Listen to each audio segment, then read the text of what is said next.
Hi, welcome back to Tig's Creations. As I hope you know, this is a channel that I've set up where I hope to be able to prove to you that you can actually teach dinosaurs new tricks. In today's episode, what I want to do is take you through some stuff that I mess around with every year when planting season comes around. And I start off on a project which evolves into something which is really quite ridiculous. I plant way too many plants, or I try to germinate way too many seedlings, and ultimately, if I'm lucky, I end up giving them, or a lot of them, away to friends. Given that my growing area that I look after sort of religiously is my back deck, which is only about 24 feet by maybe 10 feet, but I still manage to have some fun with it and produce some stuff, and hopefully some of the stuff that I show you will be informative for those who are just starting out, maybe trying this themselves. And you know, if there's any information that can be passed on towards me, I would be very grateful and appreciative of the input. I'm not an expert by any stretch of the imagination, but I just enjoy doing these things to keep me off the streets and on the straight and narrow. So here we go. So this is my sunroom at the back of the house. It gets pretty cold at night because there's no heating and the windows aren't double glazed, so I made this little portable greenhouse here that you can see, and use these heating mats to keep the seedlings warm during the evening. For each region around the States, you can get these seed planting charts. This one I got from Urban Farmer Seeds, and it allows me to work out when I need to start planting. I use these 72 cell planting trays that I just fill loosely with seed starting mix, and then generally what I'll do is I'll just fill up to the end, as you see here, and then I'll put them back into the little portable greenhouse and pour some water into the base and let them equilibrate overnight.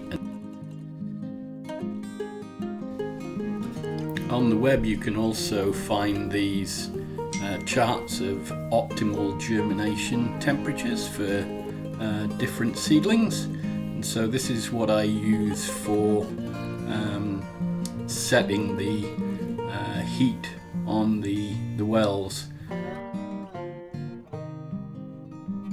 So at the moment the soil temperature is about 55, but that's because the control temp was low, so I'm just going to set it now to about 75 degrees, which is sort of like in the mid-range for most of the seedlings I'm going to plant, and then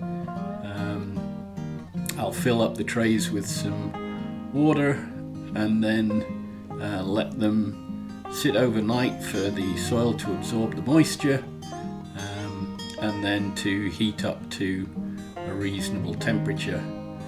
In the meantime, what I'm going to do is I'm going to try a new technique for germinating the seedlings. Usually I would plant, or I would put the seedlings directly into these cells on the heating trays, but this year I'm going to try using the paper and Veggie germination method that I came across on YouTube quite recently.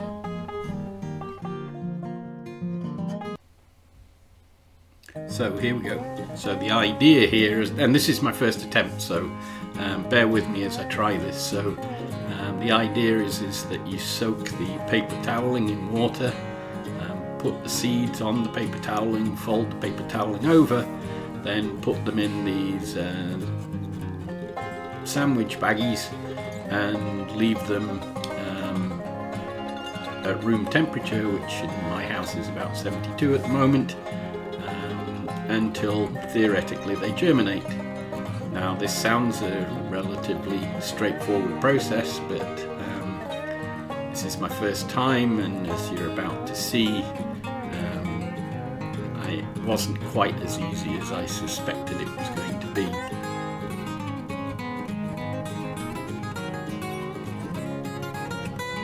So you'll also see that I'm using rainwater. I have catchment barrels that I collect rainwater in from my downspouts on my house, and I prefer to use this for doing the seed germination and planting because I don't really like the high chlorine content of the tap water that we get here in Atlanta, so when possible I try and use the rainwater runoff.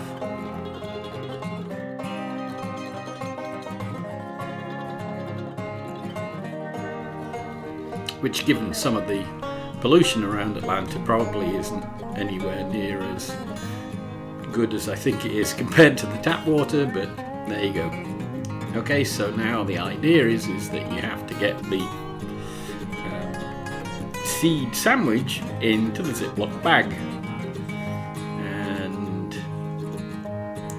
yeah, it's not straightforward.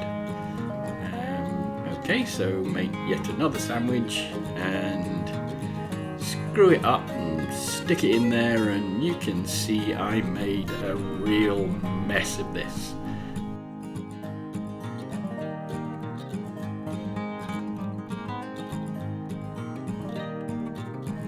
With a little practice, I got better and got it to the stage where I wasn't doing all of this crunching.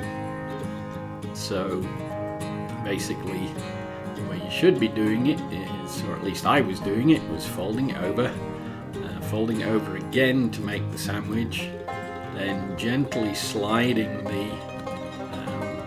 this sandwich into the baggie, and then holding down the open edge and folding the top section of the sandwich back over to get a nice flat surface with everything relatively where it should be. So once you're a little bit more practiced than I am at this, it actually becomes quite a quick process, and there you go. Now then you can squirt a little bit more water in there to give it a little bit more moisture. And then I just blew some air in so that there was like a little greenhouse effect in and of itself.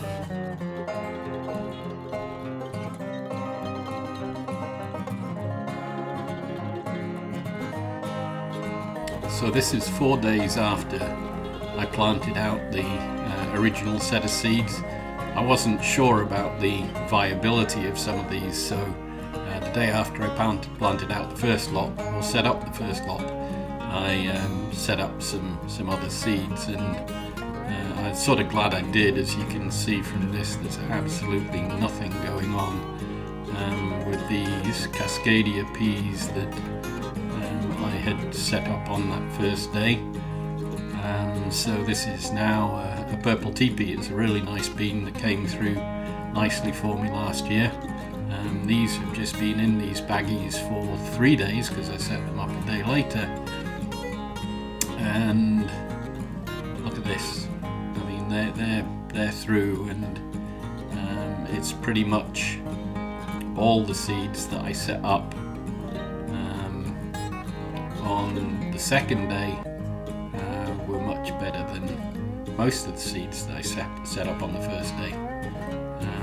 So this was another pea that wasn't doing anything at all. This now is third and final pea. This is Alaska, the other two snow peas.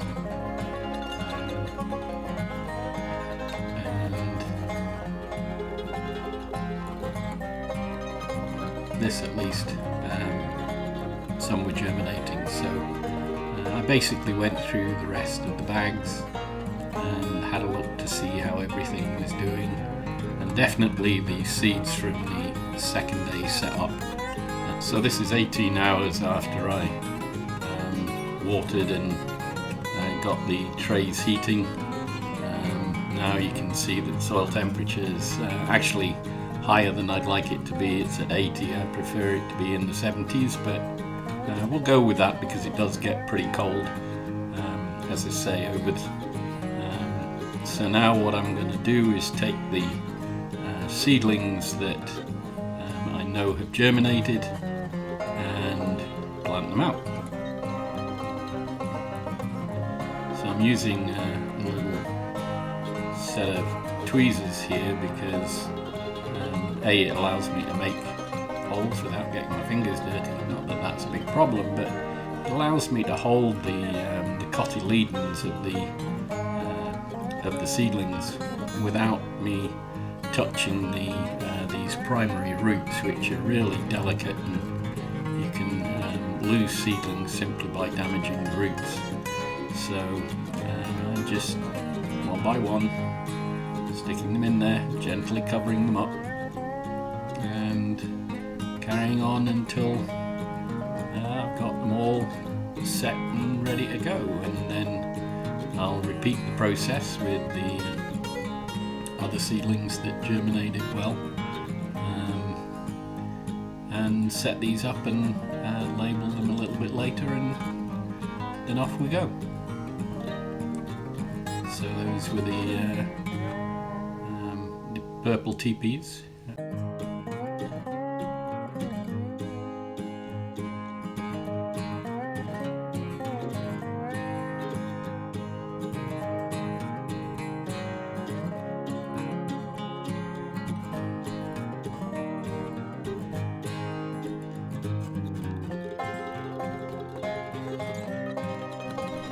I think these are the dragon beans.